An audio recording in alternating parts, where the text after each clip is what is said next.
Salut à toi, c'est Arslan et bienvenue dans ce nouveau podcast. Donc aujourd'hui, je vais te résumer le livre que j'ai lu sur l'éducation financière qui est L'homme le plus riche de Babylone. Tu as déjà sûrement entendu parler de Babylone. Donc c'est une cité qui existait il y a très longtemps, 2300 ans avant Jésus-Christ, et elle avait la particularité d'être située dans une zone aride. Donc elle partait, on va dire, d'un défaut. Mais elle avait malgré tout de très bons ingénieurs qui ont construit un système qui a permis de pouvoir recueillir l'eau du lac pour irriguer les différentes terres.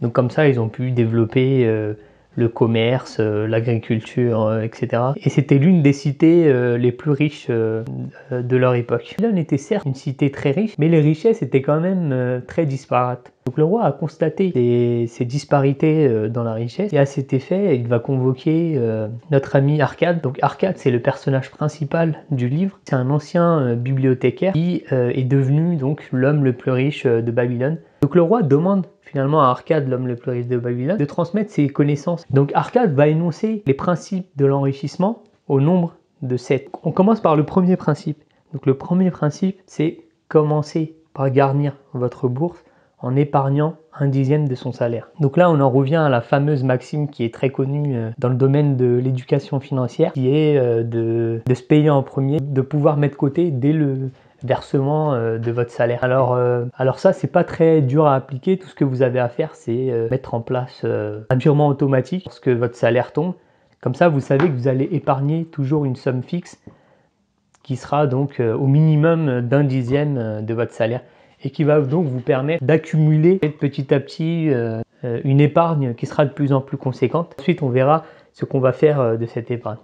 On passe maintenant au principe numéro 2. Le principe numéro 2 est de contrôler ses dépenses, donc d'établir un budget. Donc pour ça, c'est que finalement, on va avoir nos dépenses incontournables, donc comme les dépenses liées à notre logement et les dépenses liées à la nourriture, aux différentes factures, etc. Sauf que ces dépenses vont également varier d'un individu à l'autre en fonction de son salaire. On n'aura certainement pas les mêmes besoins, le même confort en fait. Une personne qui gagne, je sais pas, peut-être 3000 euros. Donc d'où l'importance de vous fixer un budget, bien sûr en fonction de vos revenus et de vos dépenses. Pour ça, ce que vous pouvez faire, c'est que vous listez toutes les dépenses que vous avez par mois. Donc, vous allez les répartir en deux catégories. Donc dans la première catégorie, vous auriez les dépenses incontournables, donc notamment votre loyer, comme je disais, vos différentes dépenses liées à l'alimentation, les factures, ce genre de choses. Ça, il faut que vous les budgétisez, vous puissiez voir combien exactement vous dépensez pour ces besoins vitaux. Et ensuite, le reste, ce sera des besoins,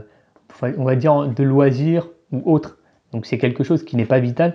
Donc pour ça, ce qui est le mieux, c'est que vous fixiez un certain budget à ne pas dépasser chaque mois.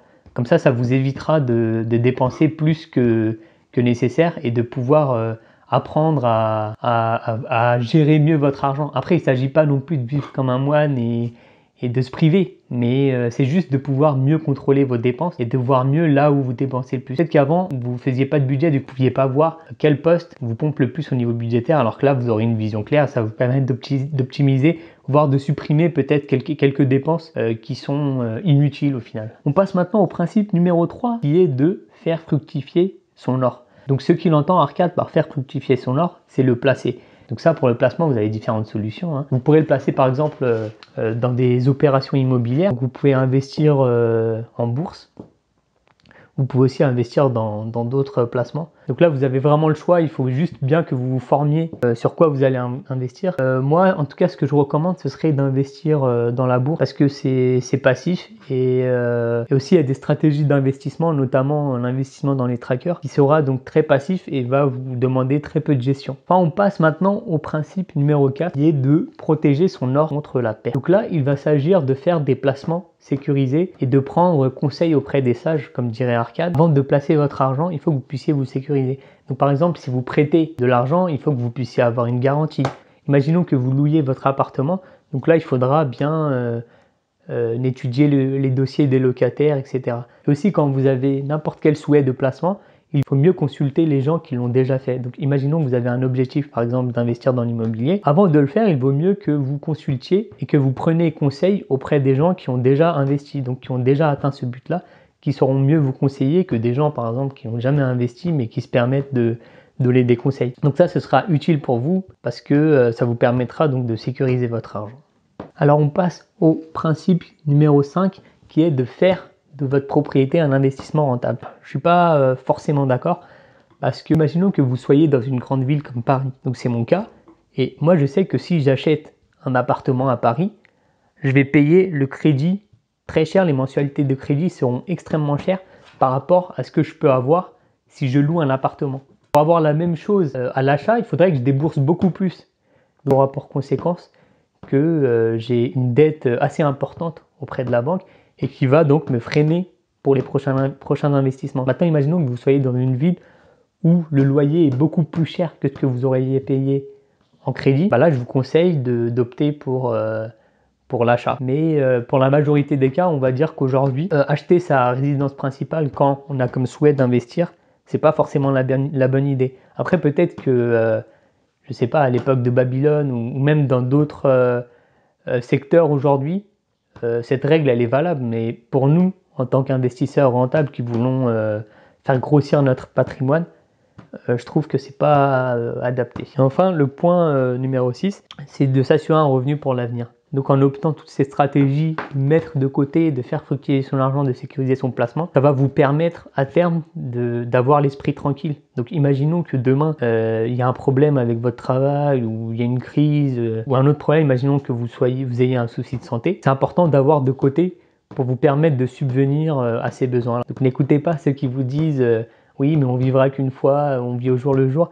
On sait toujours pas de quoi demain sera fait, donc c'est quand même important de se sécuriser un minimum. On passe au dernier point, le point 7 qui est d'augmenter son habileté à acquérir des biens. Et ça va se faire donc avec l'expérience de l'investissement ainsi que la formation. Donc les deux vont permettre à terme d'augmenter votre habileté à acquérir des biens. Donc voilà pour les 7 principes du livre L'homme le plus riche de Babylone.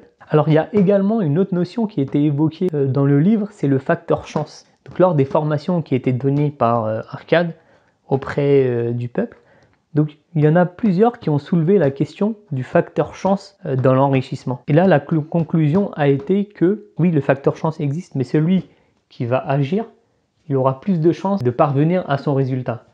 Prenons 2 personnes. Imaginons que les deux ont eu la même connaissance, par exemple sur l'investissement immobilier. Le premier va agir massivement, va faire plein de visites, va faire plein d'offres, pendant que l'autre a juste pris la connaissance, mais n'en a rien fait. Vous êtes d'accord que le premier a beaucoup plus de chances de réussir. Donc finalement, c'est ça. C'est que oui, la chance existe, mais la chance, on la provoque également par les actions. Donc c'est tout pour le résumé de ce livre. Moi, j'ai vraiment aimé parce que ça se lit facilement. C'est des petits récits qui sont sympas à lire, je trouve. Et ce livre, j'aimerais bien le donner plus tard. Donc si j'ai un enfant, j'aimerais bien lui confier ce livre. Je trouve que c'est vraiment un livre très bien pour l'éducation financière. Ça rappelle les bases et pour ça, c'est génial. Allez, à bientôt.